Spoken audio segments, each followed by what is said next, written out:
although no one in the material world is equal to or greater than Lord Shiva, and although his unimpeachable character is followed by great souls to dismantle the mass of nescience, he nevertheless remains as if a devil to give salvation to all devotees of the Lord. Purport: Lord Shiva's uncivilized, devilish characteristics are never abominable because he teaches the sincere devotees of the Lord how to practice detachment from material enjoyment. He is called Mahadeva, or the greatest of all demigods, and no one is equal to or greater than him in the material world. He is almost equal with Lord Vishnu.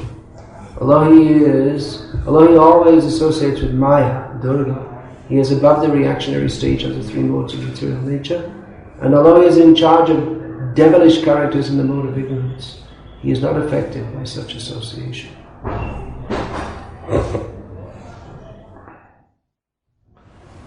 We find several places in Srimad Bhagavatam that Lord Shiva is glorified.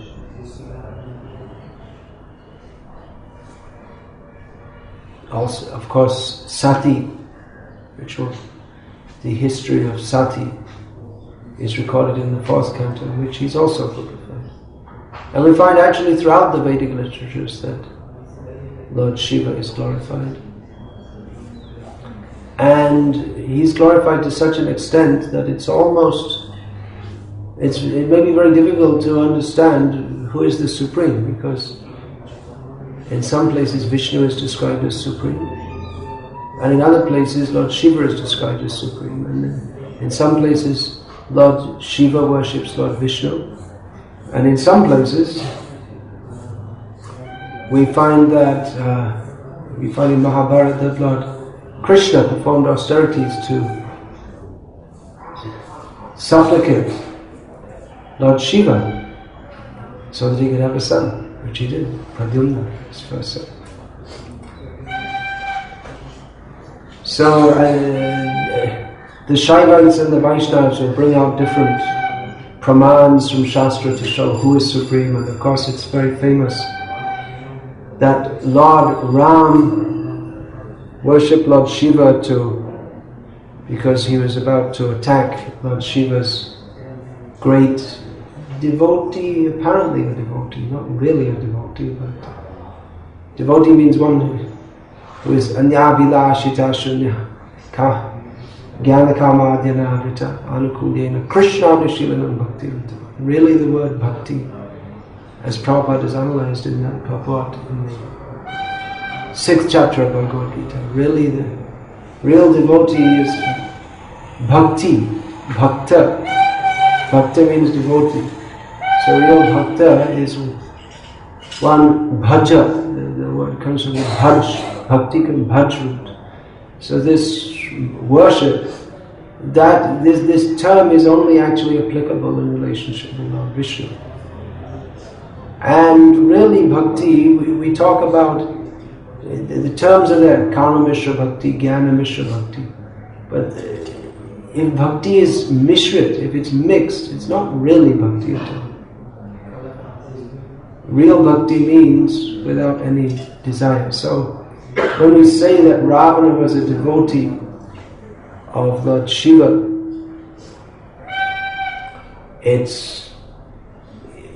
we can say so in a conventional manner, but not in a very strict manner, not in the real sense of the term.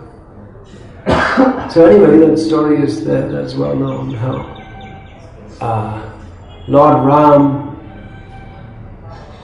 is said to have worshipped Lord Shiva at Rameshwara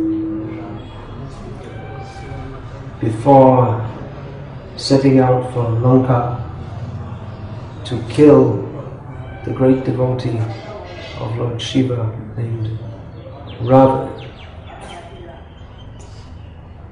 Of course, that story we don't find in the Valmiki Ramayana, but that is cited, is all over India, that's cited as evidence that Ram is actually inferior to Shiva. This is cited by the Shaivas. That, see, he's worshipping him, therefore he must be inferior. But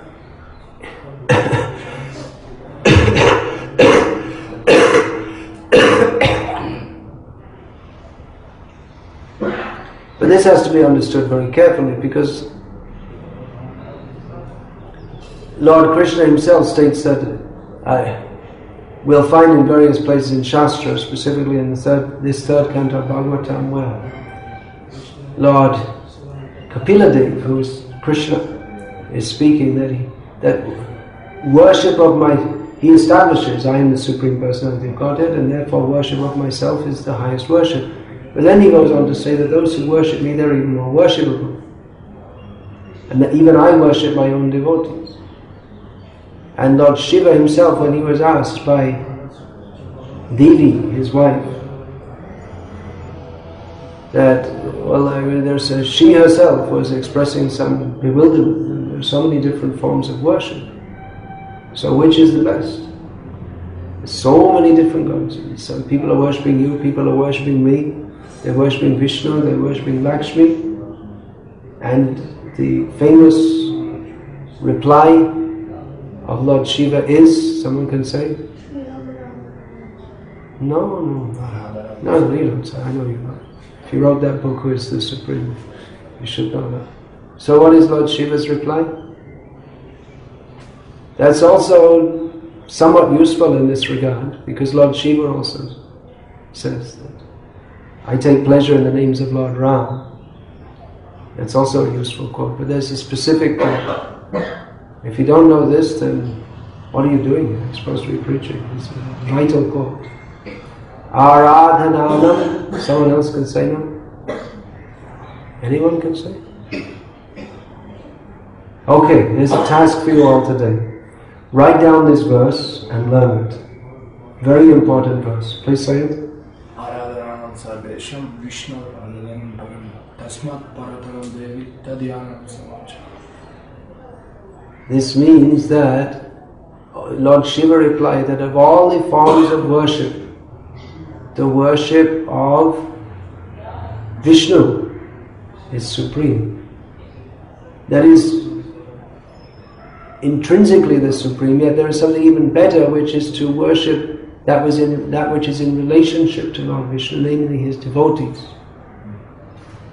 But worship of Krishna's devotees is considered superior to Vishnu, not because they are intrinsically superior to Vishnu, but because they have a relationship with him.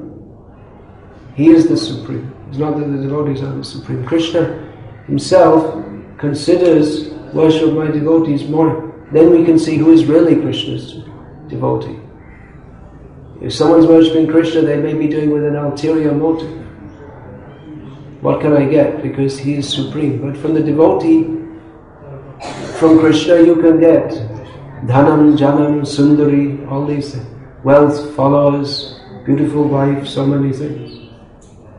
But the devotees, they may have the power to give such blessings, but they don't give such blessings. They don't, generally devotees, they don't exhibit such mystic opulences as giving blessings, unless they're preaching among extremely foolish people like Lord Jesus Christ. He performed some miracles, bringing people back from the dead, turning water into wine, and a few things like that. So then people had faith in him. Otherwise they're so dull-headed. Even his very, very simple and basic message, no one was going to listen, unless he showed some mystic powers. But generally Vaishnavas, they don't. They may do, but it's not that they're going around performing magic tricks. Anyway, in India there are already so many people doing magic tricks, so many yogis. So, devotee doesn't try to impress people with such tricks. But he gives Krishna Bhakti, which is the greatest gift.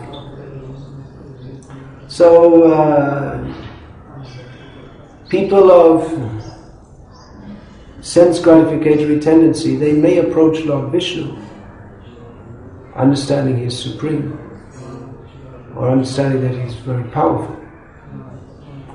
But they won't approach the devotee. Because the devotee will tell them, give up all your material attachments and simply do as Lord Vishnu wants. And they, I don't want to do as Lord Vishnu wants. He should do what I want. That's why I'm worshipping him. I'm approaching him for Dhan Jan Sundari. He should give me. Why are you asking? If I have to do what he says, then I become his slave. That's right. But they don't want. So this kind of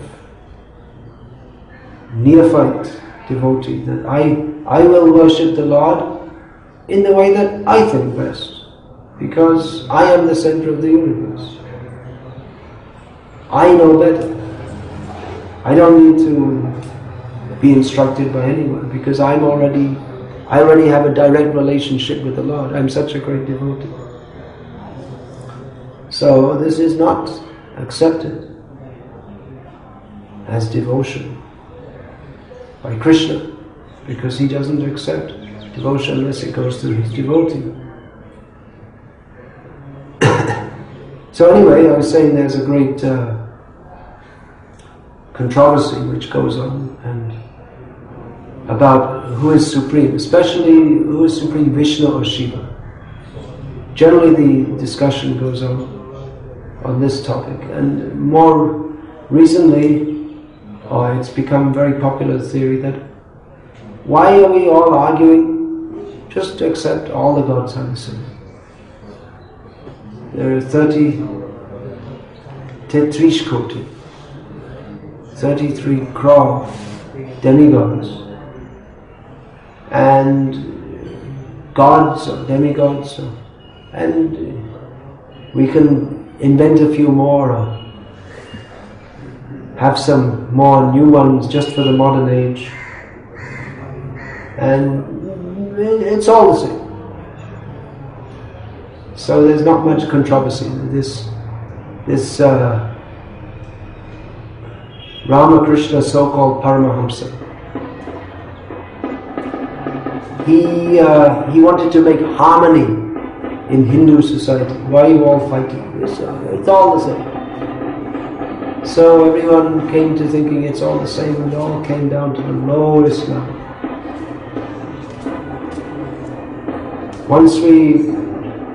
If we try to accommodate everybody,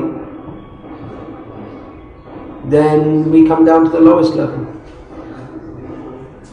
Because if we accommodate everybody at whatever stage they may be at, then we come down to the lowest level. So actually, by deliberation from Shastra, Srimad Bhagavatam, topmost Purana, written by sage Vyasadeva in his maturity. Srimad Bhagavatam Mahamuni Kriti.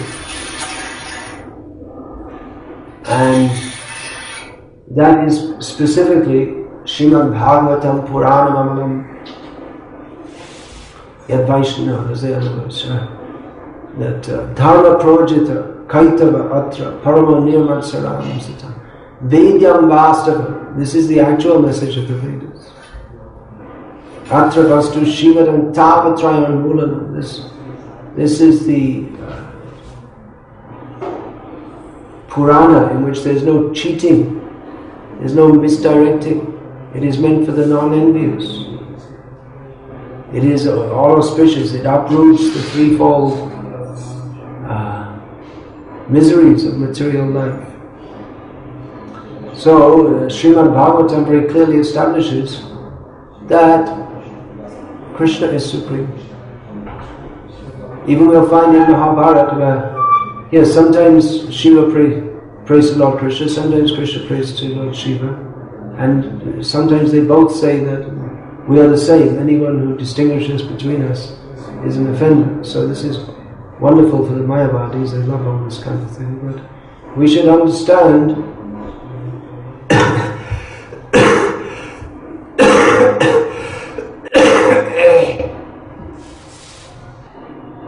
how Lord Shiva is non-different from Lord Vishnu and how he is different.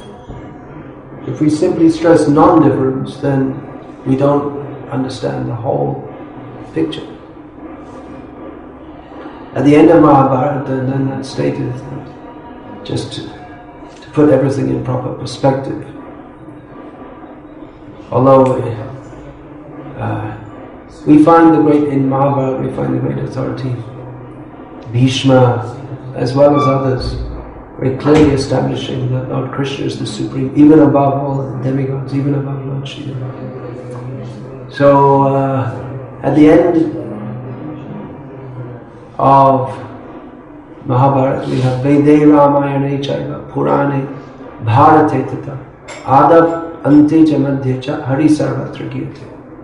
That in all the Vedic literatures, beginning, middle and end, Veda, Ramayana, Puranas, Mahabharata and so on, the only object is glorification of Lord Hari. So, Lord Shiva, his position is very special. It's not that he's to be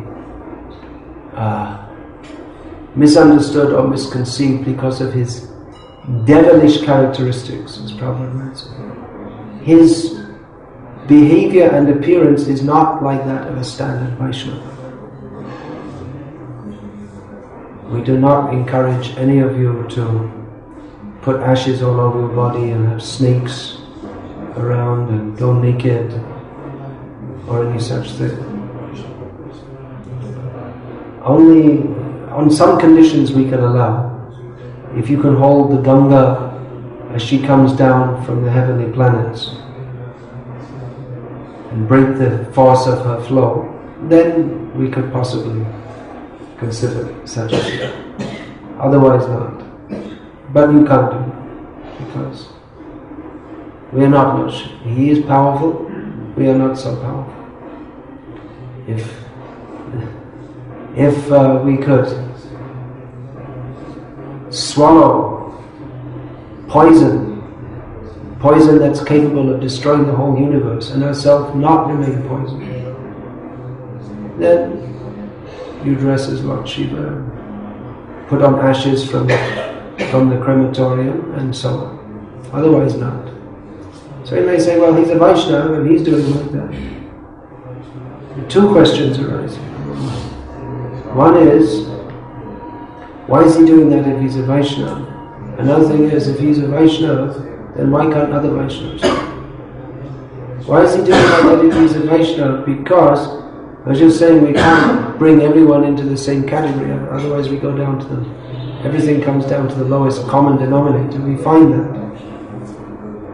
In an ashram, if we think, well, we'll just allow anyone to join who wants to join, then it'll be with no standards. Everyone do whatever they like, get up whenever they like, do whatever they like without following the temple authorities. Then we'll fill up with all useless people. No one will follow the temple authority. They say, no, I know, I'll do everything in my own way. So then everyone else will say, oh, okay, then I'll also do.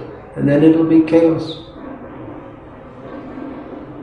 Or this person, he's a devotee, so we shall have him in the ashram, but he just has a small problem. He can't get up before 10 o'clock every morning, but he's a devotee. So if we allow, then everyone else will think, alright, if that's allowed, then I can also do it. So everything comes down to the lowest standard. So the ashram must be very strict, and Vaishnavas must be strict. Asat sangati agi Vaishnava achara.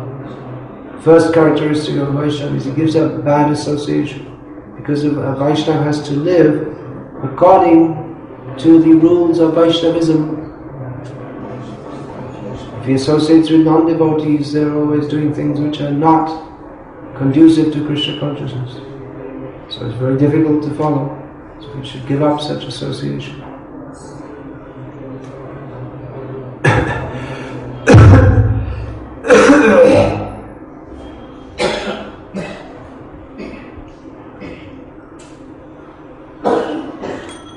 But then we may think that, well, how can those who are on a lower level, how can they be purified and uplifted?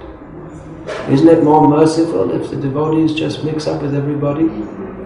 So certainly devotees, they do mingle with human society for the sake of uplifting them.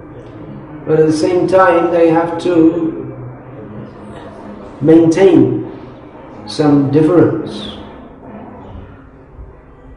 They don't simply become part of broader society. Sometimes well, people will accept us better if we're more normal. If we watch TV and when we go to their homes, they give us some biscuits and we don't even look at the packet to see whether it's vegetarian or not. And just, they'll feel happy if we take it. So they'll feel happy and they'll accept us as normal, and we'll be normal, which means not Krishna conscious.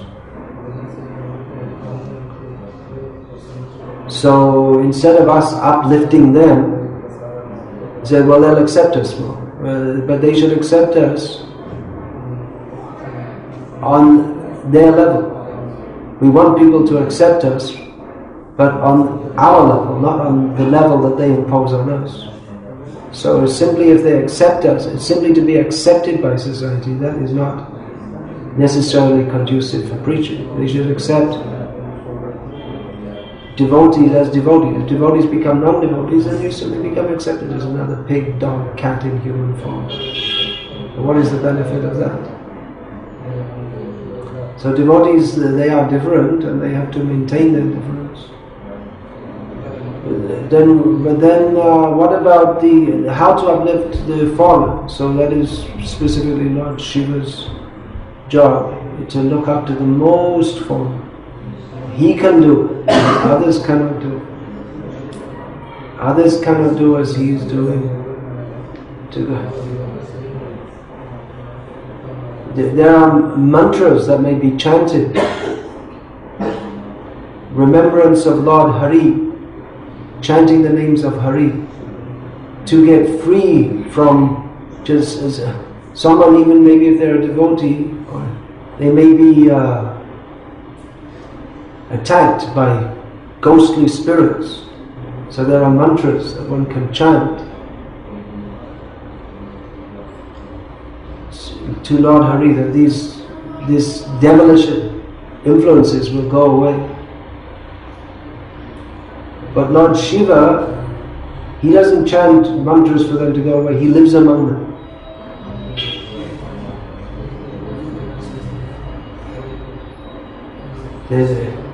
There's Pishacha, Preta, Bhuta, Yin, all these very devilish species. It's very frightening. They have horror movies. People get some kind of pleasure from watching a horror movie. It's a kind of strange pleasure. But a movie is one thing. But then if you ask them, well, actually, do you want to we'll put some ghostly influence on you? No, certainly not. Ghostly influence is very powerful. We find that someone can become completely possessed by a ghost, so they'll attack their parents and try to kill them. They'll talk in a different voice. That's why devotees, they don't have anything to do with this kind of seance or clairvoyance or any such thing. Certainly one may get in contact, channeling, that's another thing. One may be able to get in contact with beings on a subtle level, but it's very disturbing. We may think, sometimes they may pose as, they may say, someone may come and say, well, actually I'm your mother who passed away 20 years ago. I'm giving you this advice, and speaks in her voice, but it's all just a fraud. The ghost is cheating you. Even some ghosts, they heal people. There's healing by ghosts. But you'll find that always they want something. They don't do it for free. They want to get in your mind. They want to take over. They want to influence. So we should be very careful of ghosts. Have nothing to do with ghosts. No, devotees have nothing to do with such tantric measures or any such things. This is not our field. We avoid. If there are ghosts, chant Hare Krishna. Have a big kirtan, powerful kirtan. Nothing else.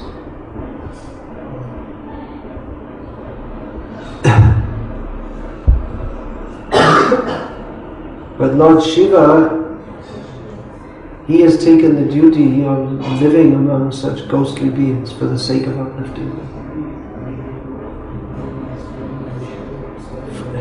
On some level, on any level, if they have some attachment to him, because he is a great devotee of Lord Vishnu, they will get benefit from that. Very difficult to uplift such ghostly beings. We're finding it's very difficult to uplift even persons who are in regular human bodies, who are supposed to be the most eligible candidates for spiritual life in the whole universe. This Earth planet gives a better opportunity for uplift than Brahma Loka, Mahaloka, Tapaloka, Janaloka, Svarga Loka, the upper planetary system. But we're finding that it's very difficult to uplift such people, to get them to take to Krishna consciousness seriously. Then what about those who are ghostly forms? It's very difficult to uplift them. That is the task of Lord Shiva, to tolerate such intolerable beings and somehow work towards affecting their uplift. So Lord Shiva's position is unique. It is not to be imitated. It is neither to be imitated nor to be disparaged. We should understand his greatness and offer all respects to Lord Shiva. Vaishnavanam Yatha Shambhu, the greatest Vaishnava,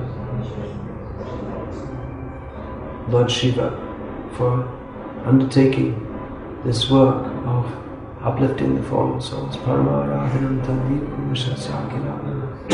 How does that verse begin? Tapyante lokatapena prayasho. I'm forgetting 2 words. Prayasho Janaha Paramaradhanam Tanvi Purushasakilana.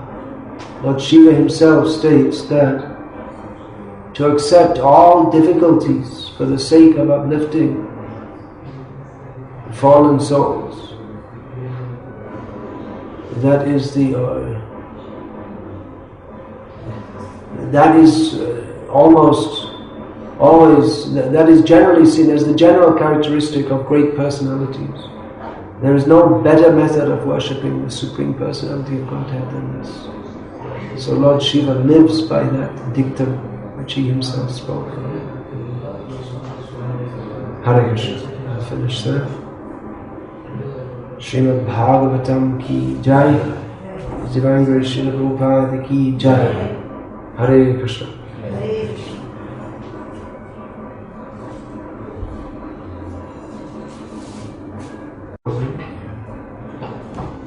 Looks like they're very eager for the class to finish. क्या? जीव को भूत प्रेत पिशाच योनि क्यों मिलती है? Say in English so others can understand. Say loudly. Why Jiva gets the body of a ghost pisach? Can you answer?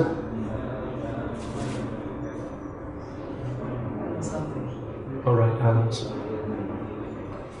Because of highly sinful activities, especially if one is very sinful, or if one dies a violent death or by suicide, he is liable to become a ghost. Or if one is very attached to a place, one may remain in it as a ghost, and one has to be very sinful to do so. And also if one worships ghosts, Bhutani Yanti Bhuteja. If one worships ghosts, then he becomes a ghost also. So anyway, you're not going to become a ghost, you don't worry.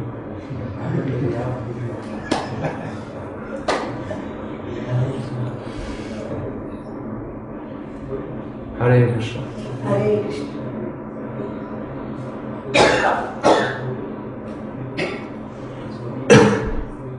One time, told that if puja is not done properly, then Bhuta can enter into multiverse and then accept offerings. I just want to know how they are accepting offering. Like you also is told that if you leave prasad over man and Bhuta can't drink. Is there anything like that? I've never heard such a thing. Although it may be possible that Krishna may not be satisfied to stay. And if we're in ghostly consciousness, then Krishna may leave as a ghost. Probably not. He was speaking about Jain. Jain,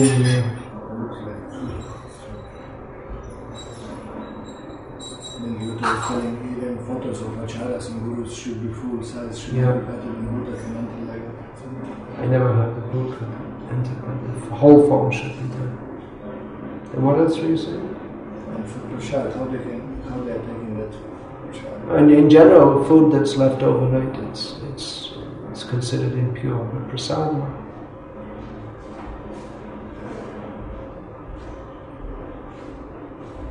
Traditionally in food, nothing will be kept overnight. No fridge. No fridge, and it's not kept. Traditionally, it's considered very low class to keep. Cook, offer, distribute. And some may be kept for unexpected visitors, guests, but at night it isn't finished.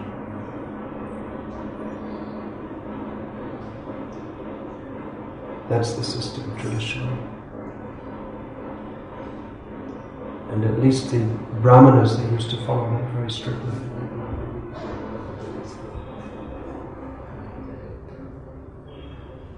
When Bon Maharaj joined the Gauriya Math, because he was from a Brahmin family, he was shocked to see that there were so many things. One of the things was that they were eating this pandabat. That means they keep the rice cooked the night before in water overnight and take it in the morning. He was shocked.